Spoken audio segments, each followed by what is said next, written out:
জানেন আমরা আমাদের একটি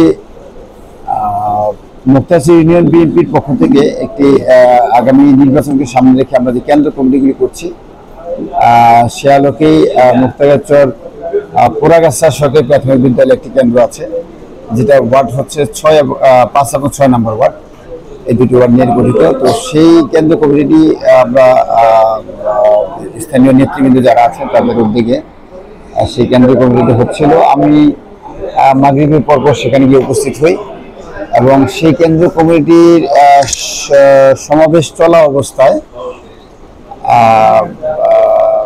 ঠিক যেখানে আমাদের আলোচনাটি হচ্ছিল ওখানে পাশেই উপর্যুপুরি প্রায় 15-20টি বোমা বিস্ফোরিত হয় এবং কিছু সন্ত্রাসী সেখানে বোমা বিস্ফোরণ ঘটিয়ে তারা পালিয়ে যায় এবং সেখানে যারা ছিল সমাবেশে যেসব নেতাকর্মী ছিল তারা তাদের ধাওয়া করার পরে তারা পালিয়ে যায়। এরপরে সেখানে নড়িয়া থানা থেকে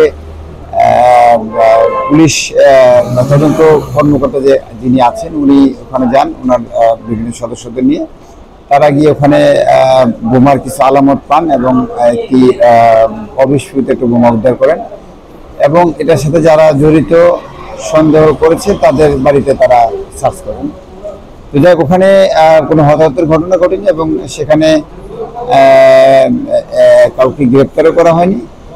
তো আমরা এই উপজেলা বিএনপির পক্ষ থেকে এই ঘটনার তীব্র নিন্দা এবং প্রতিবাদ জানাচ্ছি এবং এই ধরনের সন্ত্রাসী কর্মকাণ্ড যাতে ভবিষ্যতে না ঘটে সেজন্য আমরা সবাই সজাগ আছি এবং আইনগতভাবে প্রশাসনকে বলেছি যথাযথ পদক্ষেপ নেওয়ার জন্য।